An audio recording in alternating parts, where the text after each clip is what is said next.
You must have seen one of my previous video that you can find the link here, which is about a mock system design interview regarding designing Robinhood stock exchange application. In this mock interview, I asked the candidate to design the Robinhood backend, and also I asked him about one particular scenario where there is a watch list maintained by a Robinhood customer and how the customer can receive real-time stock updates. Later on, I received a couple of emails from my students who have bought my course that how this can be done. Initially, I was thinking about adding a chapter in my course, by the way, for which you can find the link in the description below. But then later I decided that maybe it would be better to make a YouTube video so that you guys can also benefit from it. In return, I will appreciate that if you find this video useful, then please do like the video and do comment below. So in today's video, we are going to see how we can come up with a design of a system to receive real-time stock updates. We are not going to design the complete Robinhood application itself. If you go to different functional and non-functional requirements, it also involves like how to buy or sell stocks, how to buy or sell options and other stuff as well. Like for example, transaction histories, etc. Anyone who have taken my course or who have seen my previous videos should be able to come up with the right set of functional and non-functional requirements for the Robinhood stock application. In this video, we are only going to discuss how to come up with a system to receive real-time stock updates. Now let's consider a very simple design of the whole system. If you think about it, you will come to a conclusion that there are three actors in this system. We have the stock exchange service, then we have Robinhood backend, and we have the Robinhood client application. So the Robinhood client application is communicating with Robinhood backend to receive stock updates, and the Robinhood backend itself is communicating with stock exchange service, for example New York Stock Exchange, to receive the stock updates. Now let's discuss what are the different mechanisms or what are the different ways this communication can happen. We will focus on this communication here, and the same discussion that we will do here for this communication can be applied here as well. So the very first approach that Robinhood backend can use to communicate with the stock exchange service is a TCP connection with some custom protocol. The second mechanism that Robinhood backend can use to receive stock updates from the stock exchange service is to use HTTP poll. So what Robinhood backend can do is that it can continuously send HTTP request to the stock exchange service to receive stock updates. The third approach that the Robinhood backend can use to communicate with the stock exchange service is server sent events. So what is server sent event? So as compared to HTTP polling, where the Robinhood backend needs to continuously send HTTP request to the stock exchange service. Let's say give me the stock value for Apple, give me the stock value for Microsoft, etc. In SSE or server sent event, the Robinhood backend can initiate an HTTP request which can then be upgraded to server sent events. In that case, during the first initial request, the Robinhood application can actually inform stock exchange service about the stock or the list of stocks for which it would like to receive the notifications for any stock price update. And then the stock exchange service will be just sending the data or notifications whenever there is a stock price update happen. The fourth approach that Robinhood backend application can use to communicate with stock exchange service is WebSocket. Of course, if you compare between server sent event and WebSocket, WebSocket is a bidirectional protocol. So which means is that on the same connection, on the same TCP connection, the Robinhood backend can send any request to a stock exchange service, and the stock exchange service can also send all the notifications or events to the Robinhood backend. Server sent event is unidirectional, where of course Robinhood backend will initiate the request first, but then the stock exchange service will be sending the events or notifications for any stock price update. The fifth approach that Robinhood backend and the stock exchange service can use to communicate is gRPC. Today in this video, I'm not going to discuss what are the differences between SSE or WebSocket or gRPC. This is a topic for some other video. Now the question is that who is responsible for deciding this protocol here at this level? It is not Robinhood backend, it is the stock exchange service. Robinhood backend is just a customer or a client for the stock exchange service. There are other customers or client of stock exchange service as well. For example, Yahoo Finance. For example, different online brokers. For example, Fidelity, Webull, etc. And so that is why the stock exchange service is the one which decides which protocol to use. Now, if the stock exchange service use TCP plus some custom protocol, then of course all its customers need to support that. If all the customers don't support it, then of course this would not be a viable solution. Now you consider HTTP poll.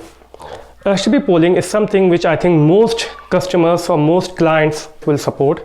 However, if you see in HTTP poll, the client needs to periodically poll the request. Like Robinhood backend, for example, here has to periodically every 500 millisecond or every 100 millisecond or every second, it needs to make a call to the stock exchange service to get the latest value for a stock. As far as SSC and WebSocket are concerned, these are the two viable solutions that we can use. I think they are now pretty much standard. And between these two, I would say the SSE is very easy to implement. You just need to use event sourcing APIs at the client side. All the browsers support it now. And also I think most of the clients will be supporting it. So we will go with this right now in our approach. And another reason why we are preferring SSE right now, apart from that it's easy to implement, is that we really don't need bidirectional communication. Let me know in the comments below what you guys think. Which approach will you guys use? Will you use SSE, WebSocket or gRPC? Now let's suppose there is a customer C1 which initiates a request to Robinhood backend to receive the stock updates for Microsoft. So this connection will send a request that to Robinhood backend that okay, I would like to receive the updates for Microsoft stocks. And now let's suppose there is a lookup table here, and in that lookup table the Robinhood backend will make an entry that the connection C1 is actually interested in MSFT stock. So when this connection was initiated, it is an HTTP request which is on top of TCP. So a TCP connection gets established, and let's suppose right now this Robinhood backend is a single machine. Now this single machine holds the TCP connection, and so once the TCP connection got established and the customer C1 sent a request to send me the stock updates for Microsoft stock, then an entry was created in this lookup table that for MSFT C1 is interested.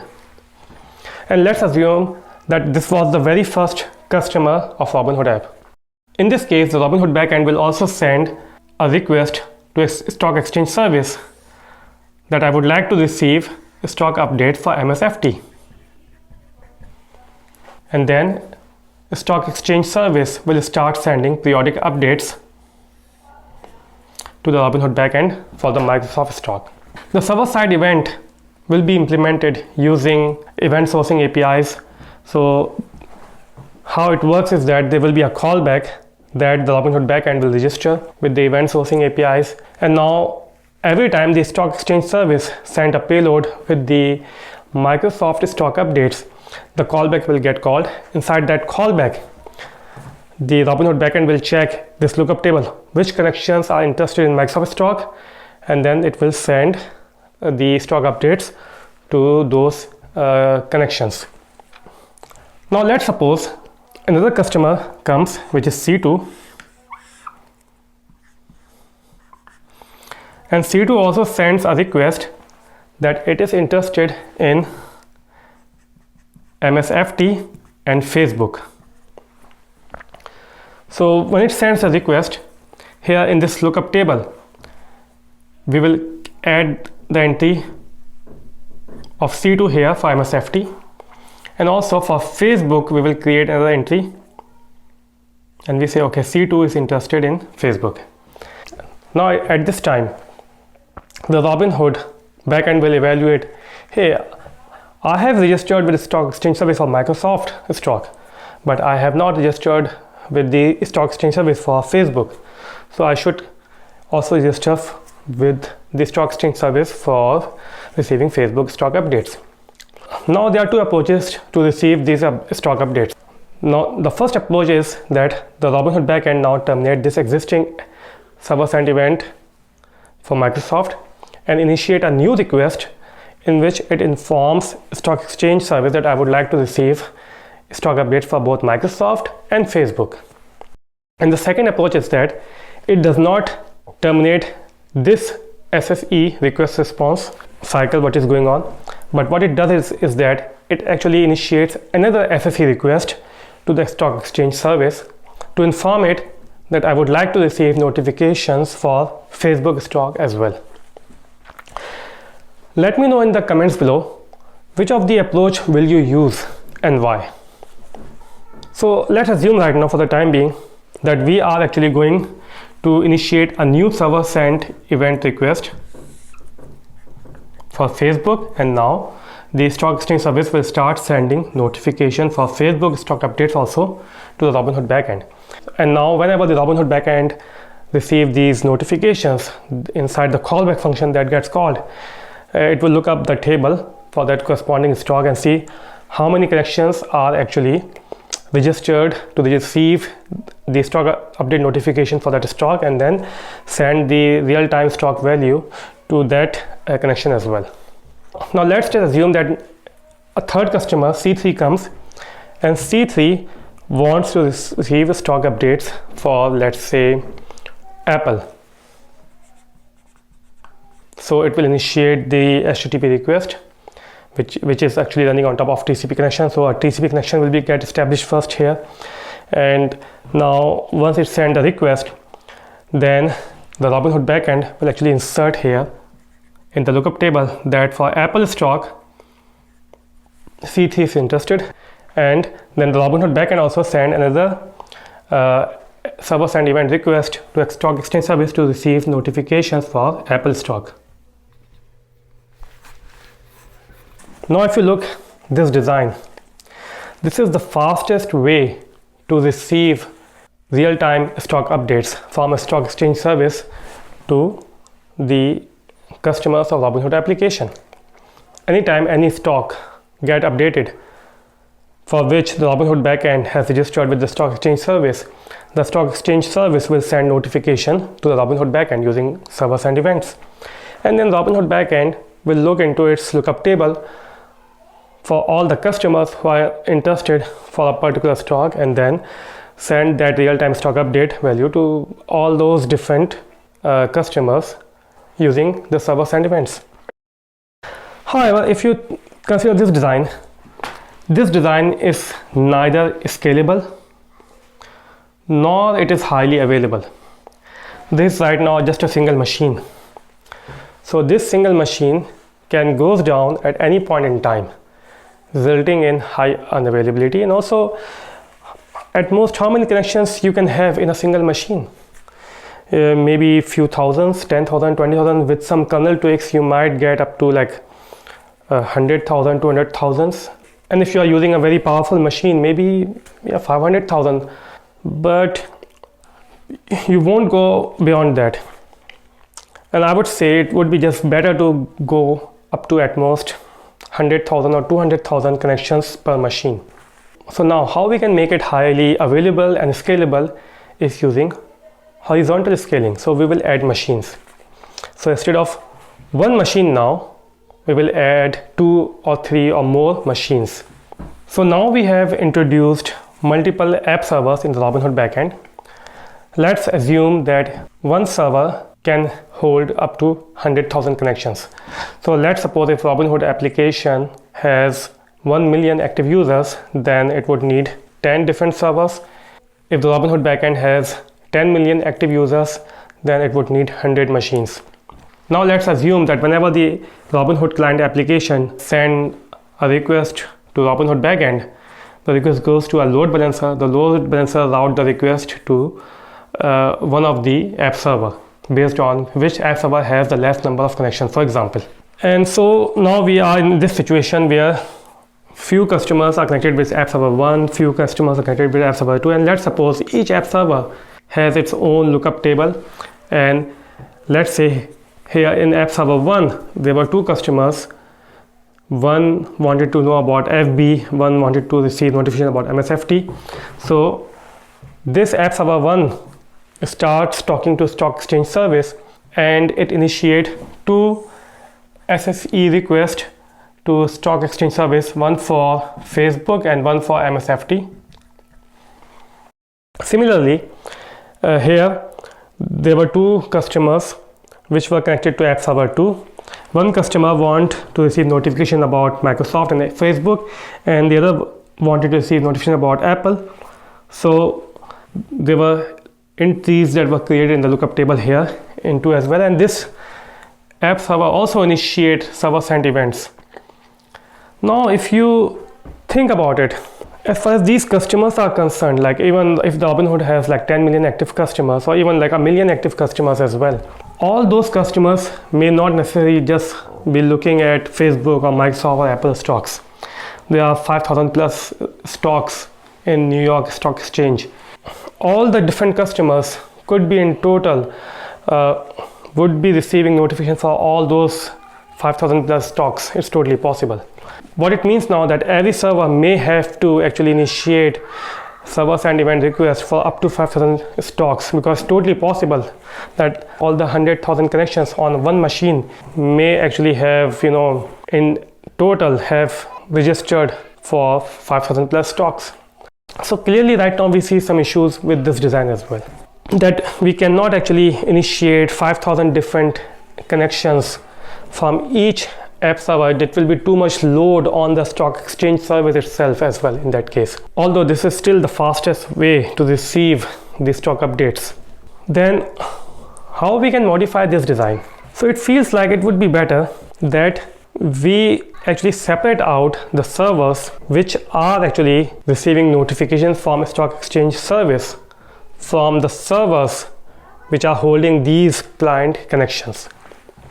In this case, this design will be modified as follows. So now this is the evolved design of the Robinhood backend, where now the Robinhood backend comprises of 2 different types of app servers. The first set of app servers, which actually holds the client connections from the Robinhood applications, are called front-end app servers. And these app servers will also have a lookup table. Let's say here, let's say C4 and C1 are connected to app server 1.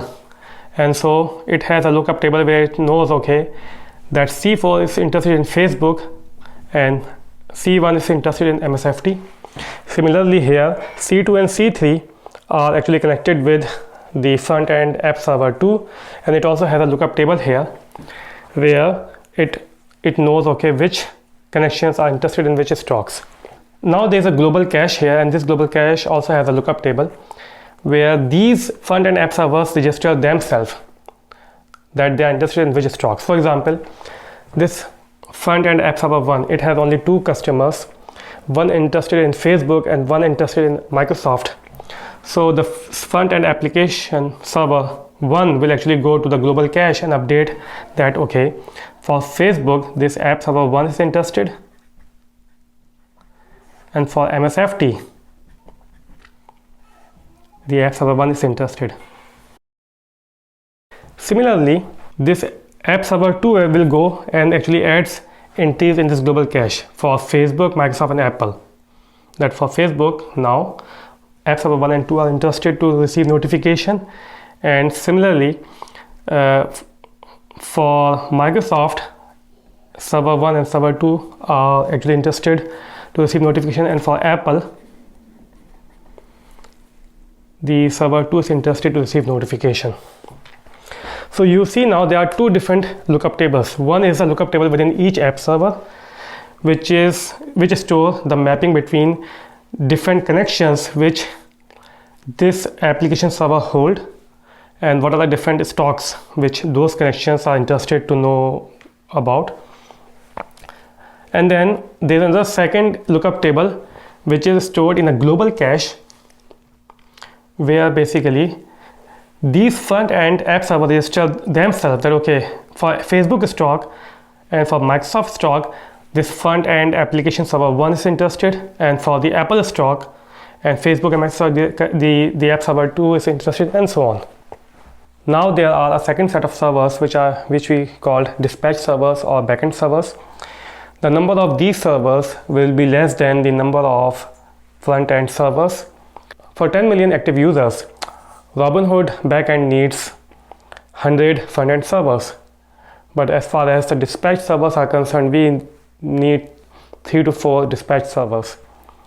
And these dispatch servers will actually make SSE connection with the stock exchange service. And 5,000 plus stocks can be distributed between these 3 or 4 or 5 dispatch servers. So for example, we can assume that dispatch server 1 or the backend server 1 is listening for Facebook and Microsoft stock updates along with some other stocks. Similarly, the dispatch server 2 is listening for Apple and Google stock updates and other stock updates as well. And there are other 2 or 3 dispatch servers which are also looking for other stock updates as well.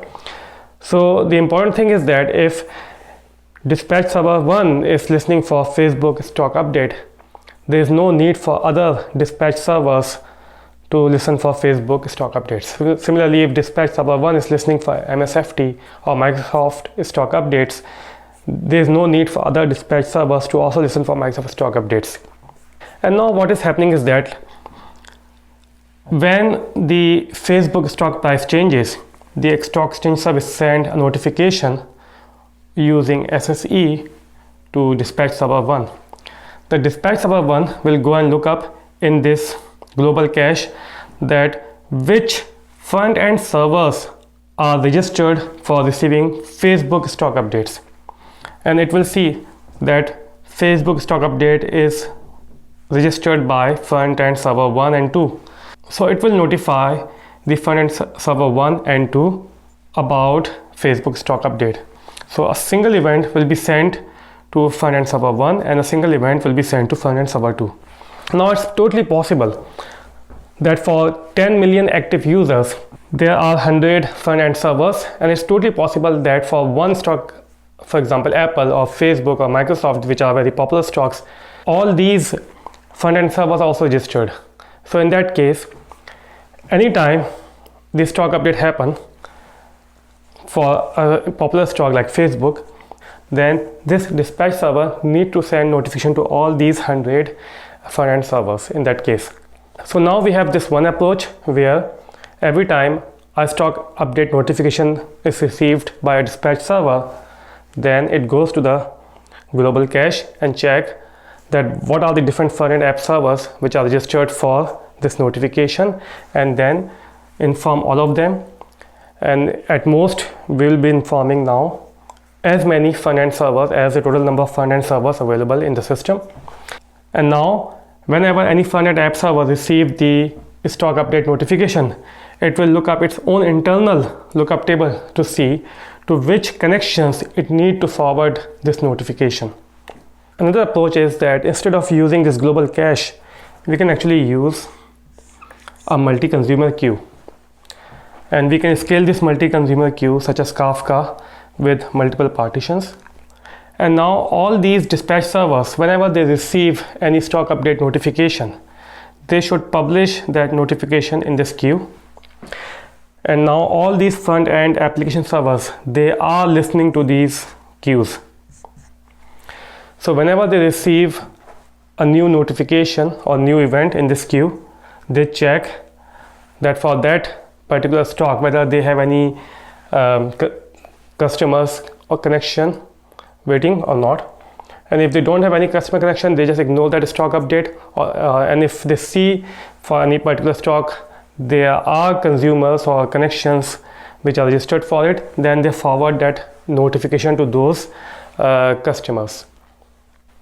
So let me know in the comments below which approach will you use. Will you use the approach of having a multi-consumer queue in between and all these dispatch servers or backend servers publishing the stock update notifications to this queue, and then all the front-end application servers reading or consuming the notifications from this queue, or will you use the first approach where we have a global cache and then all these dispatch servers are actually going to the cache to check to which front end app servers need to forward the notification, and then just forward the notification to all those front end apps.